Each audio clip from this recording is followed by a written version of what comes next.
Bir kuni bir yigit ustozni oldiga kelib so'rabdi: "Ustoz, qalbimda to'la orzu niyatlarim bor. Nima qilsam ularga tez va oson erishaman?" debdi.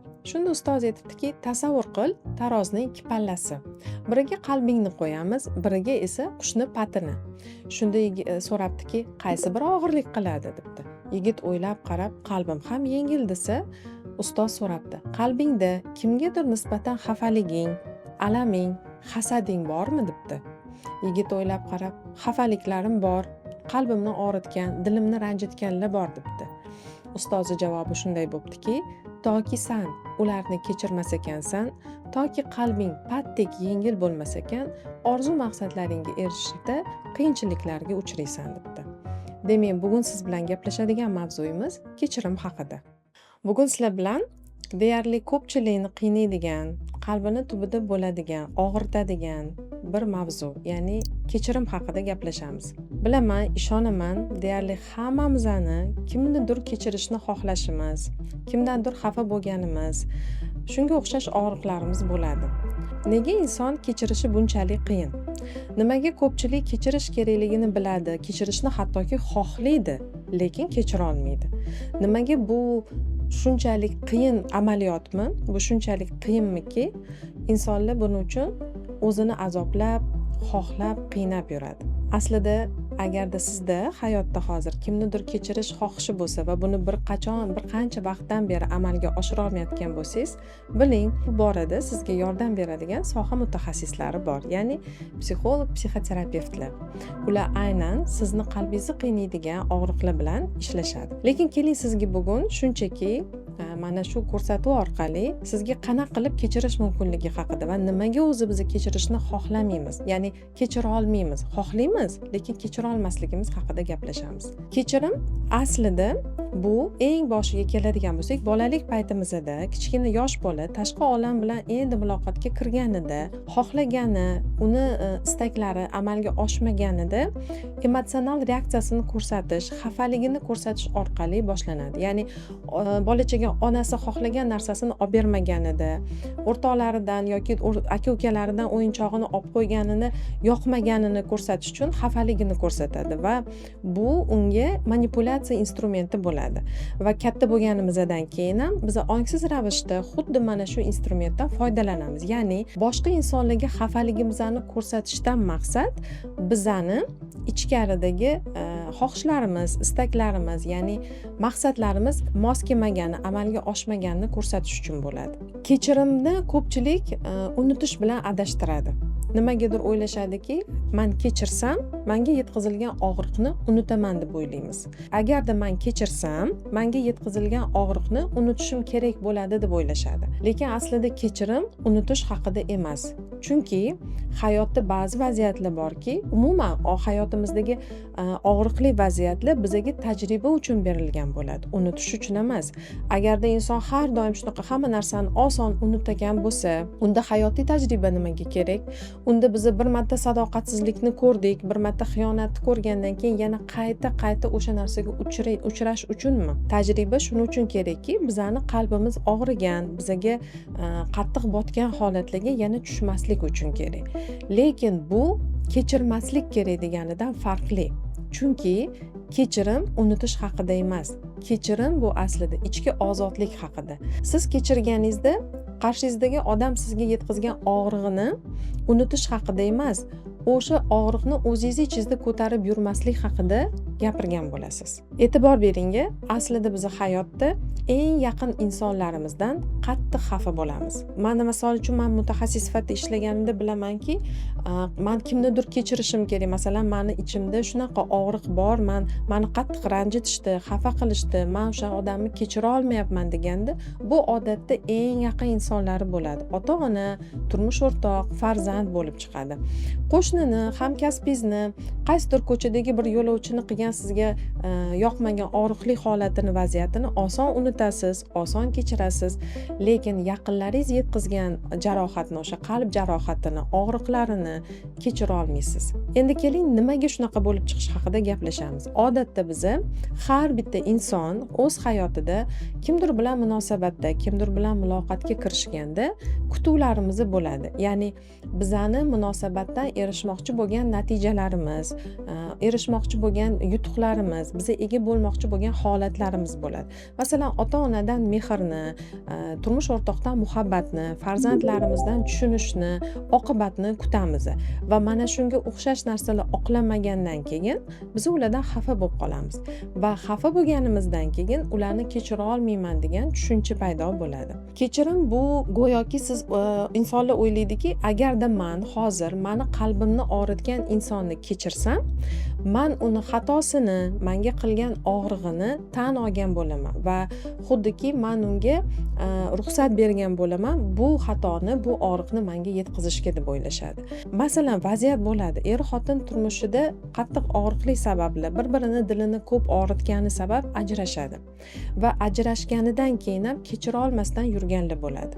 Mana shunda o'ylashadiki, xuddi men kechirsam, u insonni haq bo'lib chiqqanini tan olgan bo'laman.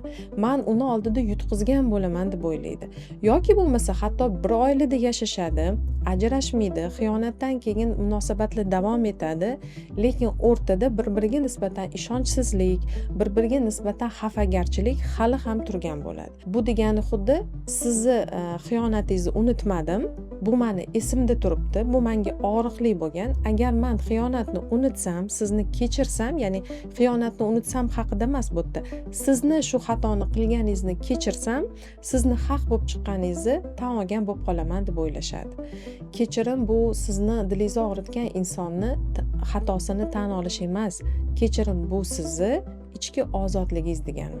Endi tadqiqotlar, kuzatuvlar natijasida masalan shifokorlar bo'ladi. Biz ham o'zimiz qatorida malaka oshirish maqsadida boshqa ustozlarda, mutaxassislarda ta'lim olganda shuni kuzatyapmizki, ko'pincha surunkali stress holatida bo'lgan, doimiy qalbida og'rig'i, g'azabi ichida bo'lib turgan insonlarda kasalliklarga moyillik, ya'ni immunitet sustligi ko'p kuzatiladi. Demak, buni bilishimiz mumkinki, xafa bo'lganimiz bu o'z tanamizga nisbatan ziyon yetkazish. Kechirmasligimiz bu o'zimizga nisbatan adolatsizlik qilishimiz bo'ladi. Lekin inson psixikasi buni teskarisini o'ylaydi. O'ylaydiki, agarda men kechirsam, u insonga nisbatan adolatsizlik bo'ladi. Ya'ni men o'zimga xiyonat qilganman deb o'ylaydi. Lekin bu shunaqa narsaki, siz insonni kechirganingizda o'zingizni ichki ozodligingizni berasiz. Bu kimnidir haqligi, nohaqligi, kimni to'g'ri va noto'g'ri qilgan ishini adolat o'rnatishda emas, ichkaridagi o'zingizni ozod qilishingiz, ya'ni sizni stress holatidan chiqarish to'g'risida bo'ladi. Masalan, hayotda ko'p uchraydigan bitta holat bor, turmushda ko'p ko'ramiz bunaqa vaziyatni. Er-xotin turmushda xiyonat sabab yoki oiladagi kelishmovchiliklar, doimiy janjallar, mojaro, har xil sabab bo'lishi mumkin. Ajrashganida farzandlar ota-onasini kechira, ya'ni odatda otani yoki onani kechirmaslikni bo'ladi. Ota oilani tark etganida yoki bo'lmasam ona ajrim qarorini berganida ba'zi farzandlar yo otani yo onani tarafini olib, qaysidir birini kechirmaslikni deydi. Masalan, aytishadiki, men odamni hech qachon kechira olmayman, chunki onamni qiyin ahvolda tashab ketganlar yoki men onamni hech qachon kechira olmayman, bizani dadamga tashab ketganlar degan qarorda bo'lishadi va o'ylaydiki, men odamni kechirsam, ularni qilgan xatolarini, bizga yetkazgan og'riqlarini haqli deb bilaman va bunda men o'zimni yutqizaman. Go'yoki ichkarida otadan xafa bo'lish, onadan xafa bo'lish bu ularni jazolash instrumenti bo'lib qo'llanadi. Agarda kechirsam, men ularni haqligini tan olaman deydi. Yoki qaynona bilan kelin o'rtasidagi juda ham ko'p ziddiyatli munosabatlarda ham kelinlarni aytadigan gapi, men qaynonamni hech qachon kechira olmayman, chunki oilami buzilib ketishiga sababchi bo'lgan yoki bo'lmasam bizani turmushimizni eng ko'p janjalga, meni o'g'illariga yomonlab, meni urishga, menga jarohat yetkazishgacha olib boradigan holatda bo'lganlar. Qaynonamni shu azoblarini kechirmayman degan jazo bo'ladi bu.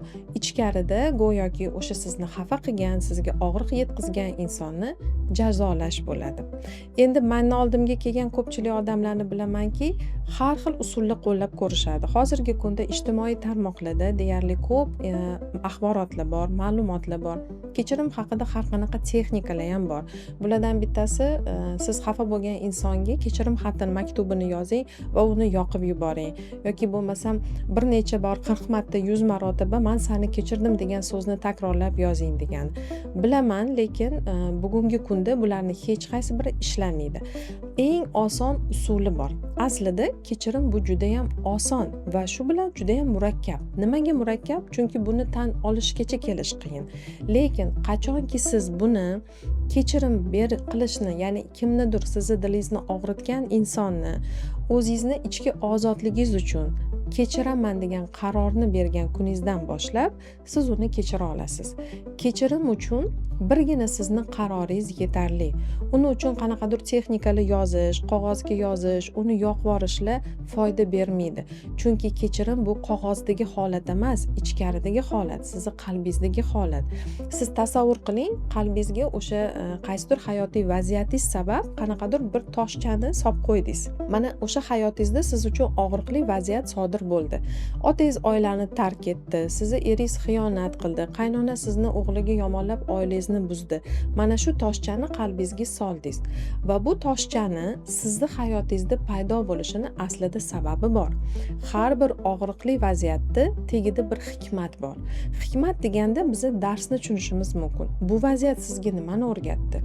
Balki odamlarga ishonmaslikni, balki ehtiyot bo'lishni, balki sodda bo'lmaslikni, balki o'zingizni himoya qilishni, balki qaytanga odamlarga ishonchli bo'lishni, yomon gumonda bo'lmaslikni, fikrlaringizni teran bo'lishini, bilmadim. Har kim uchun o'zini og'riqli vaziyati bo'ladi, har kim uchun o'zini hikmati bo'ladi.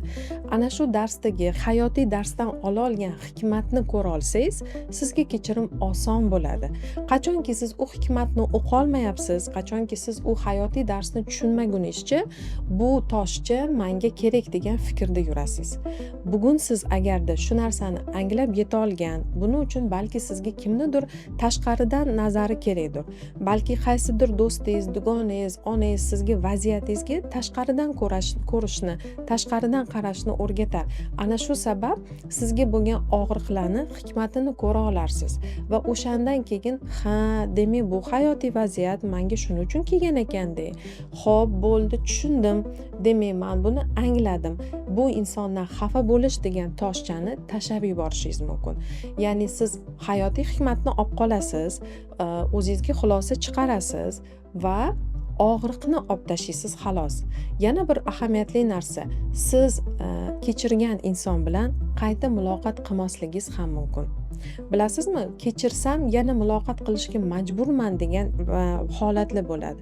Masalan, biznes yoki korxonada sheriklar orasida ham xiyonatlar bo'lib, bir-biridan xafa bo'lishlar uchraydi va bu xafagarchilikni siz u insonni kechirmayman hech qachon, bu meni qattiq dilimni og'ritdi degan fikrlarda yurguningizcha, o'ylaydiki odamlar, men shu bilan uni jazolab, ya'ni o'zimni qalbimni uni menga yetkazgan og'rig'idan himoya qilaman deb o'ylaydi va menga xiyonat qilgan do'stimni, hamkorimni kechirsam, men u bilan yana muloqot qilishga, yana birga ishlashga, yana birga ish yuritishga majbur bo'laman deb o'ylaydi. Yo'q, siz kechirgandan keyin bu inson bilan qayta aloqaga chiqmaslik, qayta aloqa qurmasligingiz mumkin.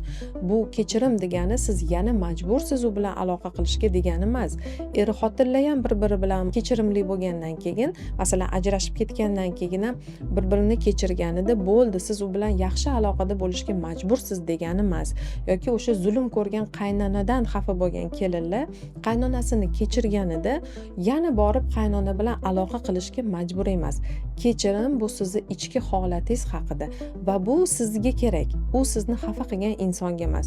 Buni anglaganingizda, xulosa qilganingizda va qaror qilganingizda ishoning, siz kechirimga tayyor bo'lasiz. Turmushda xafa qilgan, turmushimizda bizani kutuvlarimizni oqlamasdan xiyonat ko'rgan, dilimizni og'ritgan insonlardan xafa bo'lib yuramiz, ya'ni ularni kechirmayman, qasosimni olaman, shu orqali ularni jazolayman, shu bilan o'zimni haqligimni, o'zimga nisbatan adolatliligimni isbotlayman deb o'ylaysiz-ku, lekin o'sha sizni xafa qilgan xiyonatkor eringiz, boshqa oilani tanlagan ota yoki bo'lmasam sizni oilangizni buzishiga sababchi bo'lgan qaynona sizni xafaligingizdan xabari ham bo'lmaydi va undan bu narsadan hech qanaqa quvvat ham olmaydi, undan yengil ham bo'lmaydi, lekin kechirganingizda yengillikni siz his qilasiz. Kechirim bu sizga kerak bo'lgan holat.